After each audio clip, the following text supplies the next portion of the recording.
Hare Hare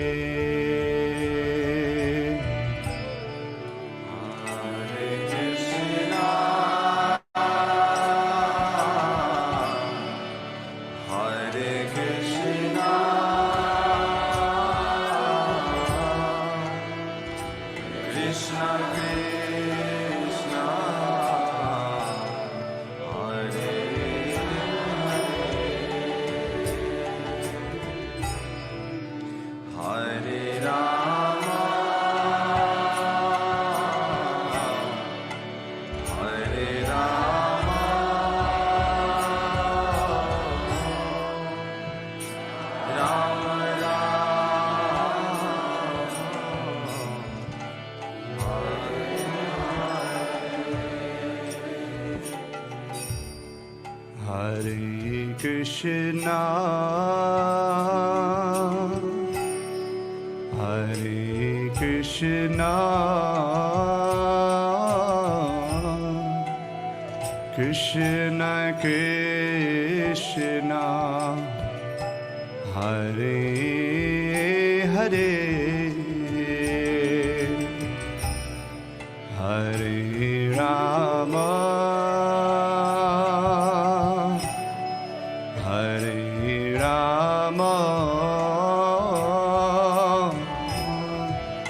Ram Ram, Hare Hare,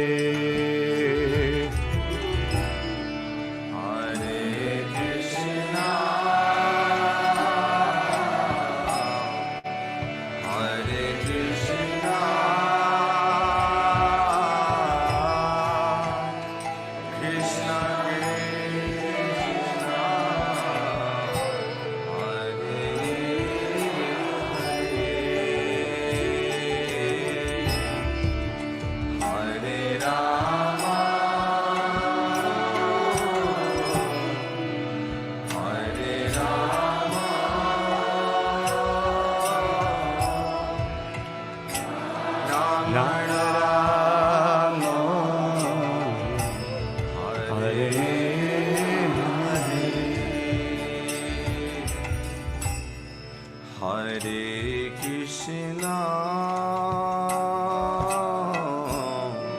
Hare Krishna,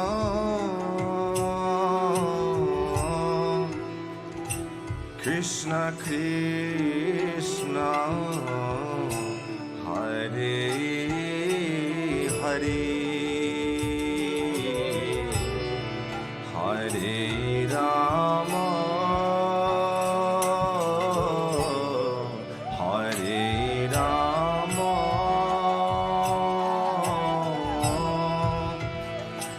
Rama Rama, Hare Hare,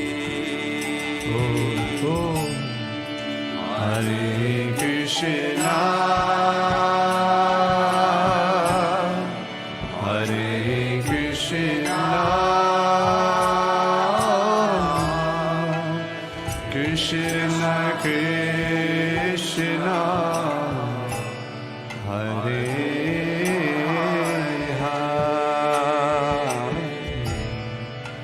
Hare Rama,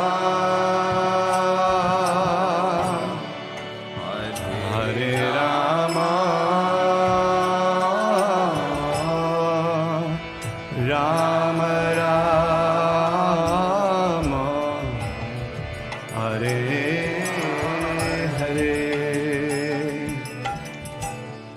Hare Krishna, Hare Krishna,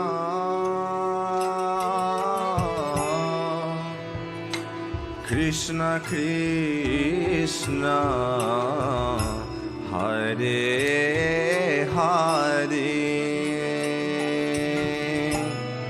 Hare Rama, Hare Rama, Rama Rama, Hare Hare Hare Krishna, Hare Krishna, Krishna Krishna, Hare Hare, Hare Rama, Hare Rama, Rama Rama, Rama, Hare Hare, Hare Krishna, Hare Krishna, Krishna Krishna, Hare Hare,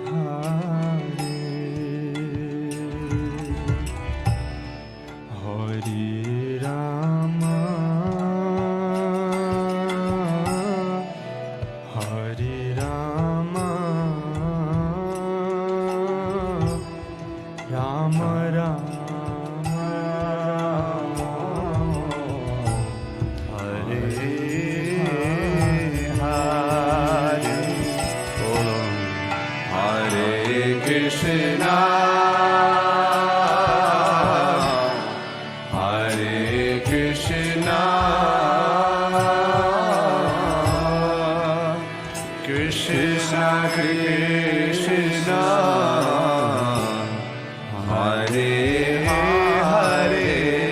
Krishna Krishna, Hare Hare, Hare Rama, Hare Rama, Rama Rama, Hare Hare. Everyone, all together, nice and loud.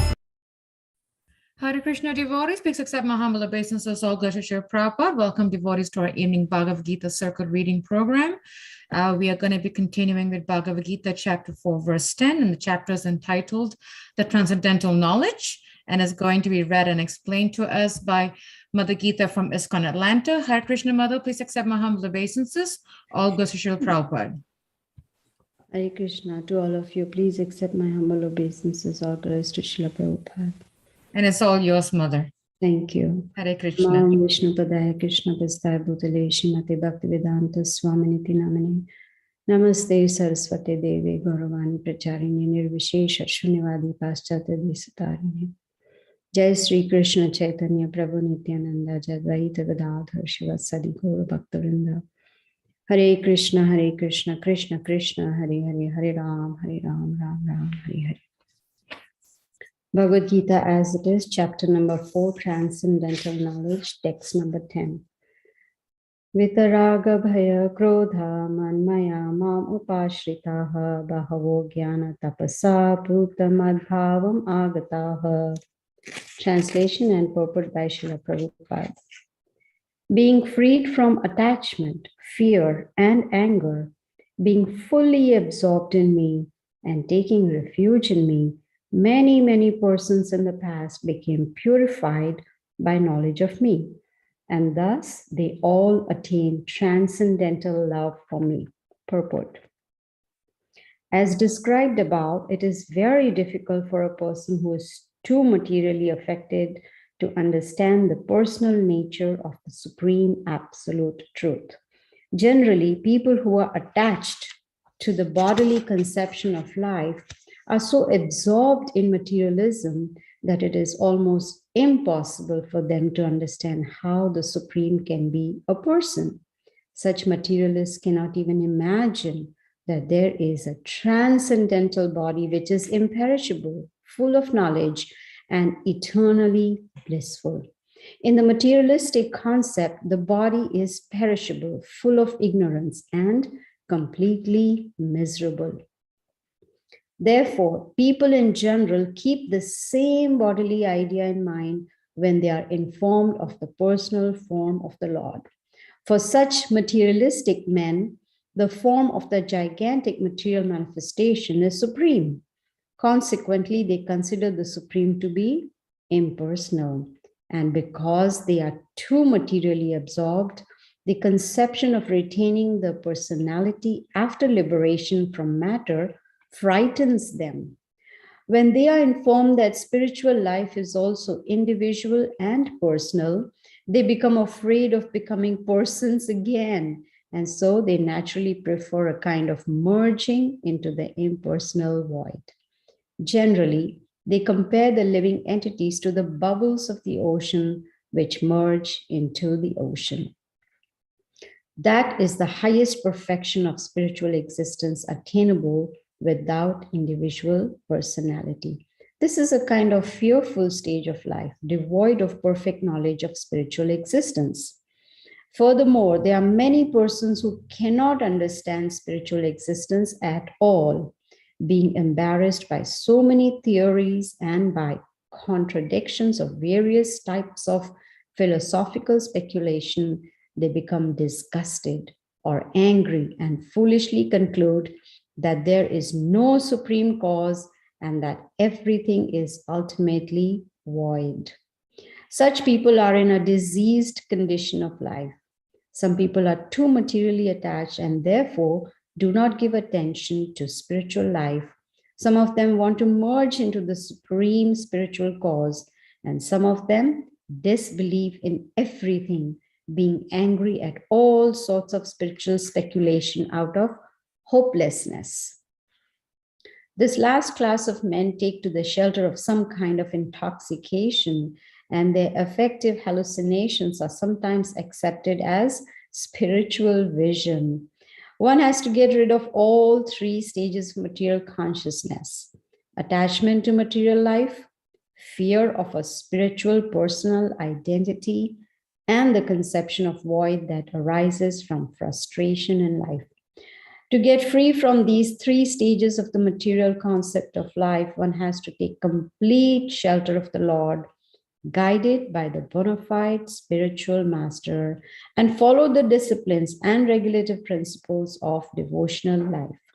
The last stage of the devotional life is called bhava, or transcendental love of Godhead. According to Bhakti Rasamrita Sindhu 1.4.15 and 16, the signs of devotional service.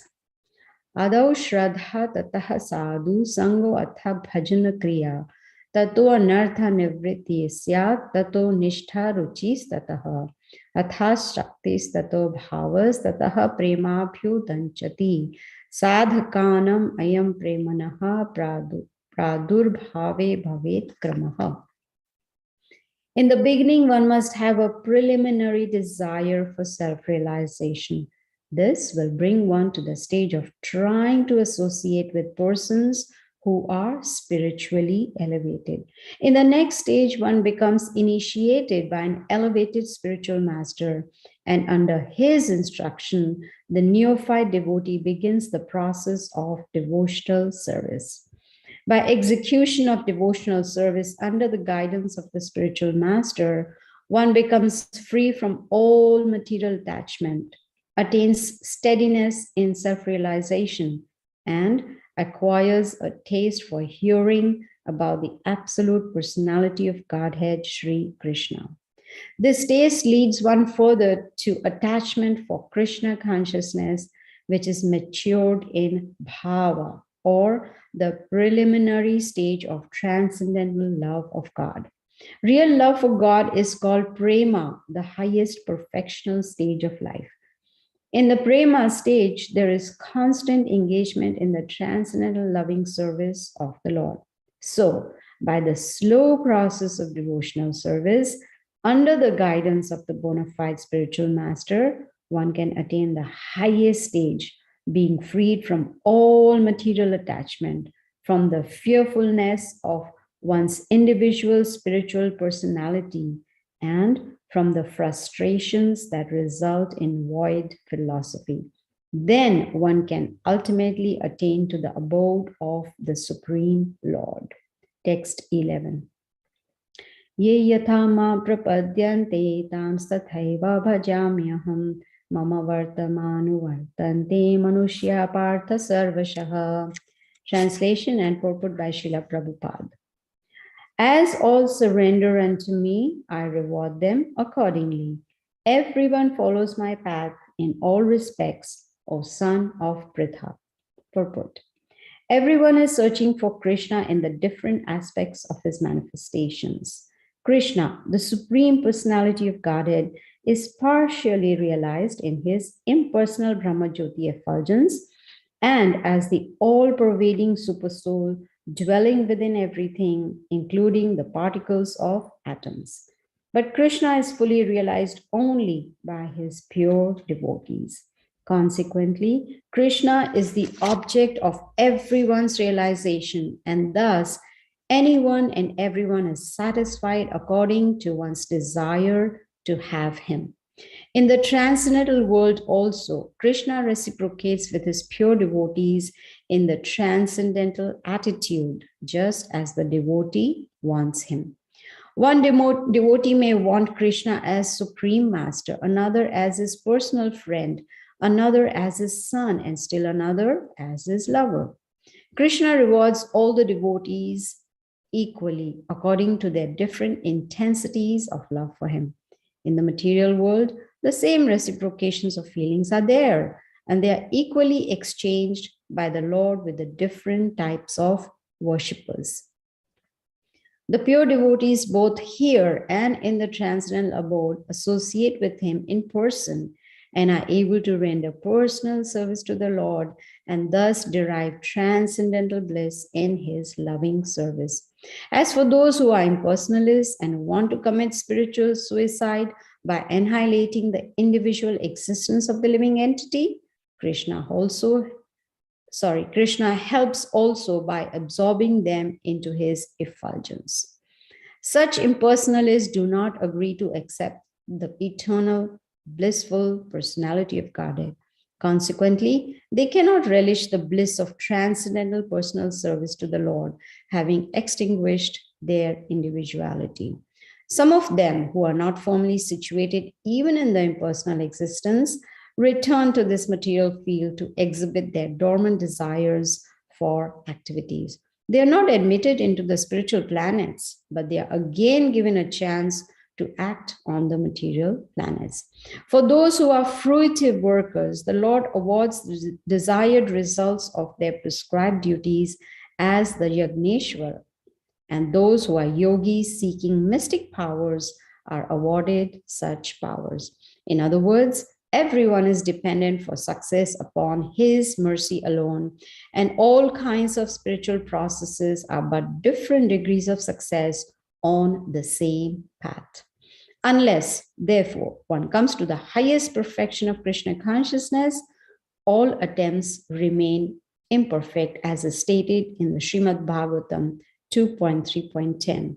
Akama sarva kamo va moksha kama udaradihi tivrena bhakti yogena yajet purusham param.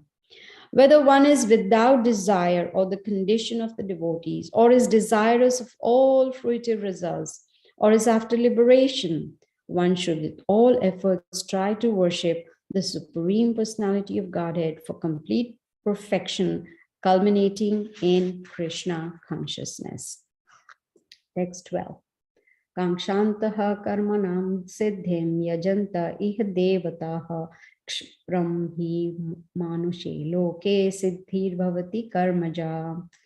Translation and purport by Srila Prabhupada. Men in this world desire success in fruitive activities, and therefore they worship the demigods. Quickly, of course, men get results from fruitive work in this world. There is a great misconception about the gods or demigods of this material world, and men of less intelligence, although passing as great scholars, take these demigods to be various forms of the Supreme Lord. Actually, the demigods are not different forms of God, but they are God's different parts and parcels. God is one, and the parts and parcels are many. The Vedas say Nityo Nityanam. God is one. Ishvara Paramaha Krishnaha. The Supreme God is one, Krishna, and the demigods are delegated with powers to manage this material world. These demigods are all living entities, Nityanam, with different grades of material power. They cannot be equal to the Supreme God, Narayana, Vishnu, or Krishna. Anyone who thinks that God and the demigods are on the same level is called an atheist or Pashandi.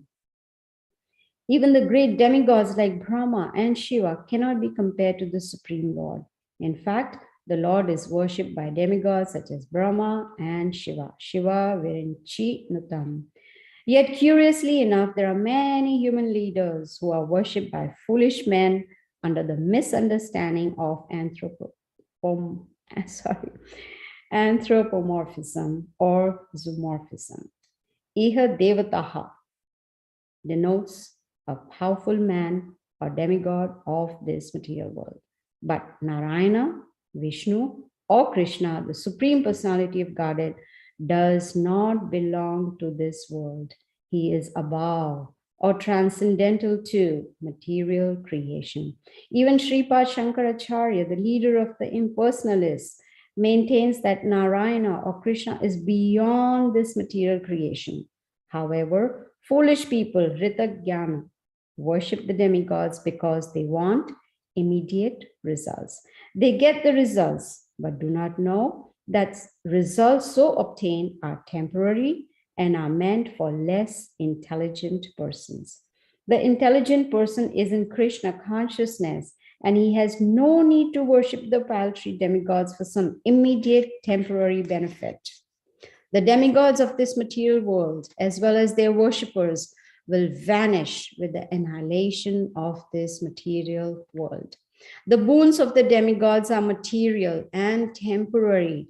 Both the material worlds and their inhabitants, including the demigods and their worshippers, are bubbles in the cosmic ocean. In this world, however, human society is mad after temporary things such as the material opulence of possessing land, family, and enjoyable paraphernalia.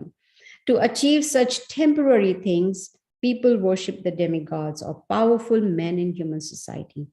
If a man gets some ministership in the government by worshiping a political leader, he considers that he has achieved a great boon. All of them are therefore kowtowing to the so-called leaders or big guns in order to achieve temporary boons, and they indeed achieve such things. Such foolish men are not interested in Krishna consciousness for the permanent solution to the hardships of material existence. They are all after sense enjoyment, and to get a little facility for sense enjoyment, they are attracted to worshiping empowered living entities known as demigods. This verse indicates that people are rarely interested in Krishna consciousness. They are mostly interested in material enjoyment, and therefore they worship some powerful living entity. Text 13. Chaturvarnyam maya shrishtam guna karma vibhagashaha tasya kartaram apima vidya kartaram avyayam.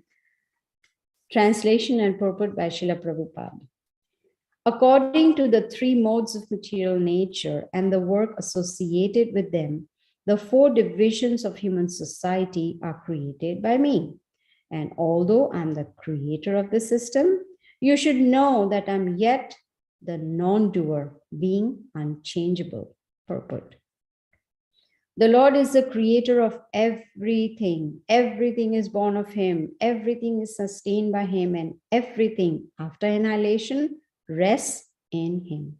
He is therefore the creator of the four divisions of the social order, beginning with the intelligent class of men, technically called Brahmanas, due to their being situated in the mode of goodness.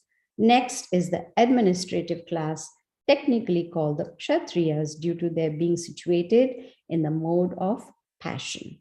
The mercantile men, called the Vaishyas, are situated in the mixed modes of passion and ignorance, and the Shudras or laborer class are situated in the ignorant mode of material nature. In spite of his creating the 4 divisions of human society, Lord Krishna does not belong to any of these divisions because he is not one of the conditioned souls, a section of whom form human society. Human society is similar to any other animal society, but to elevate men from the animal status, the above mentioned divisions are created by the Lord for the systematic development of Krishna consciousness. The tendency of a particular man toward work is determined by the modes of material nature which he has acquired. Such symptoms of life, according to the different modes of material nature, are described in the 18th chapter of this book. A person in Krishna consciousness, however, is above even the Brahmanas. Although Brahmanas by quality are supposed to know about Brahman, the supreme absolute truth, most of them approach only the impersonal Brahman manifestation of Lord Krishna. But a man who transcends the limited knowledge of a Brahmana and reaches the knowledge of the Supreme Personality of Godhead, Lord Sri Krishna, becomes a person in Krishna consciousness, or in other words, a Vaishnava. Krishna consciousness includes knowledge of all different plenary expansions of Krishna, namely Rama, Narsimha, Varaha, etc. And as Krishna is transcendental to the system of the 4 divisions of human society, a person in Krishna consciousness is also transcendental to all divisions of human society, whether we consider the divisions of community, nation, or species. Thank you, Hare Krishna. Thank you so much, Mother Gita. I had a humble request, if Yes, it's Mother. possible. So Jayapataka Maharaj is visiting Atlanta. So I was wondering if you can handle the questions and I can rush to the temple. Yes, Mother. I have Prakshit, so we are good. Yes, Yeah. Mother. Thank you so Please. much. I'm sorry, but No I didn't want to miss problem. his lecture. No, Mother, I know. Jayapataka Maharaj comes once in a blue moon. We grab the Yes. nectar. Yes. Thank you so much, Mother, for Thank giving you us so the time much. to Thank read. you. Hare Hare Krishna. Krishna. Hare Krishna. Would like to ask devotees, if you have any question from what we have read, any thoughts, please do unmute yourself or do ask a question. It's a very powerful verse. It's a very, very powerful, verses that we have learned and read, but would like to hear from all of you. Any feedback, any thoughts, any questions, clarification, please do unmute yourself, or you can just raise your hand and we will call upon you. I can start with the question because I do have a question. As Mother Gita was reading the first question, verse 10, a question that kind of popped in my mind, and I was just wondering, out of curiosity, is why are people afraid to be present again? Like that is something that makes me wonder that they don't want to be a person. It's like someone saying, "I'd rather be an animal, not a person." But I'm just wondering, why are people afraid to be persons again? Would like to ask that question from Prakshit. If he can answer that, that would be very nice. Hare Krishna. On the basis of what he's going to shoot about, but so yeah, I was also quite intrigued by the the point of people not wanting to be humans.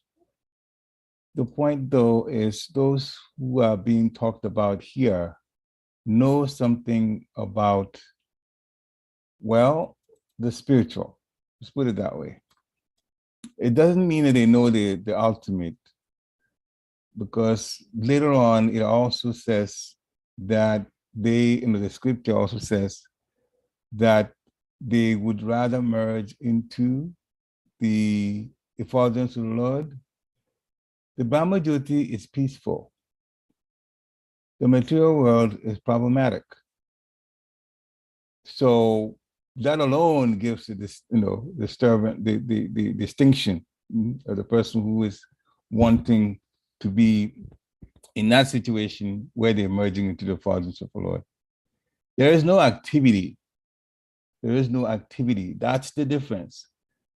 In the spiritual world, in the Vaikuntha planets, there is activity in different relationships with the Lord. You don't get that when you merge into the effulgence of the Lord, but you don't get the hassle of the material world when you are in the effulgence of the Lord. And when you get into a human body, you are going to go through those kind of things that are troublesome in the material world. Therefore, a person who's been through that before, that kind of suffering, doesn't want it anymore, because they know it's when I got the human body that I understood. As a matter of fact, animals also suffer, but their intelligence is lower than humans. So humans, when they are suffering, they really see it more than even animals can, or for that matter, trees, that even far less. The intelligence is much lower. So that's the whole idea. Once you've been, let's just take an example: a person who has been very, very badly sick in the human body, and they know about merger into the Brahma Jyoti. Would they want to take another human body? If they know that if they do some things, they can go back, they can go to the effulgence of the Lord, the answer is no. Mm-hmm. They may not even get the type of bliss in relating to the Supreme Personality of Godhead that those who go to the Vaikuntha planets get, but they certainly will be peaceful and not sick. And those kind of things are removed when a person merges into the Brahma Jyoti. So it's not the best situation, but it's certainly better than suffering in the human body. Hare Krishna.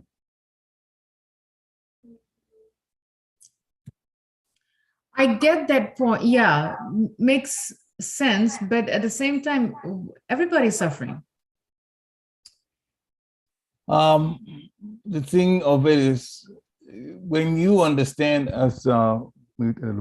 when you understand what's awaiting in the spiritual world as a devotee, you certainly wouldn't want to go to merge in the Brahma Jyoti. The other thing about Brahma Jyoti is that you don't stay there forever. But well, it's not even bad. You wouldn't want to merge, but the point we just made, you wouldn't want to merge into Brahma Jyoti because it's not the all in all in terms of the real enjoyment and relationship with Krishna that's there. But because we are being given the best situation, opportunity to go back to the spiritual world, therefore, the devotee really isn't interested in merging into the Brahma Jyoti. Besides, those who merge into the Brahma Jyoti get it because of a desire to go there, because they think Krishna is impersonal, and Krishna is not impersonal. That already is wrong. And so, a devotee looking at a situation that is in the material world, suffering, and then comparing it to a situation where the soul is now gone into a body-less situation, merging into the Brahma Jyoti. You, as a devotee, from what you know about Srila Prabhupada, wouldn't want that. But if you just for a short while, take the whole idea of the spiritual planets, the Vaikuntha planets out, and look at the suffering that people go through in the material world versus the merger into a peaceful situation in the Brahma Jyoti, then you see why they think the way they do. They think they're going to enjoy it. But of course, Papa is not here to take us to the Brahma Jyoti. So even when he mentions it, he's going to say, there's no point going there because it will not really be happy in terms of being able to express yourself in relationship with the Supreme Personality of Godhead. That is lost. You just merge and be peaceful. Okay, so there's no suffering. But there's no enjoyment either. Okay, and that's the difference. Hare Krishna. Thank you. Thank you. Any other questions from devotees? We have about 2 more minutes before we end the reading program. We'd like to ask any questions, any comments or reflections on these wonderful verses. It's really nice that we have this sandwich program, as they call it. between Bhagavatam class and Bhagavad Gita circle class. So would like to ask devotees if any questions, any comments, any reflections or clarification. And if you don't, I can just make some more yes, comments. please go ahead.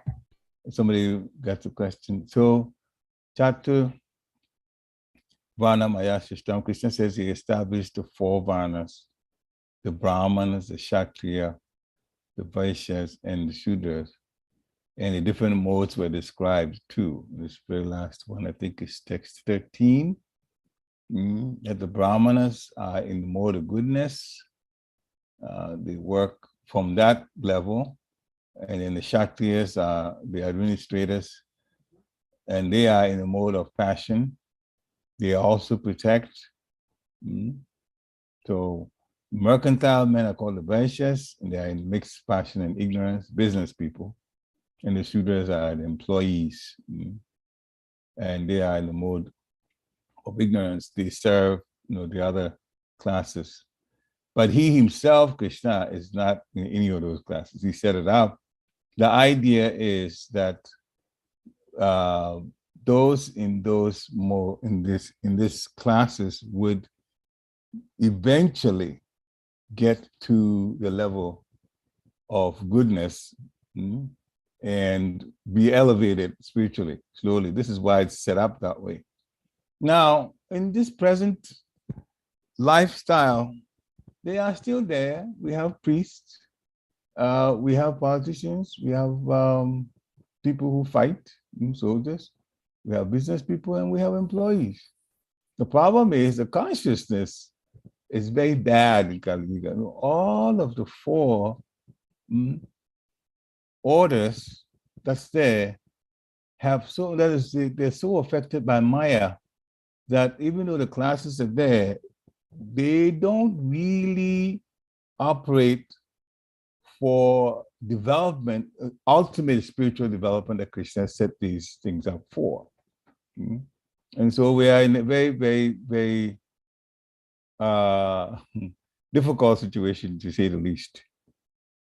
But a person that is in Krishna consciousness, that chants the holy name of the Lord, it can do any of these prescribed, their occupation could be in any of these classes, but because they chant Hare Krishna, they don't really belong to it in the deeper sense of the word. They don't. Because a person that is taking their minds off material attachments and now chanting the holy name and want to serve Krishna, in one sense, they're in a class of their own. Mentally, they're in a class of their own. They're with Krishna.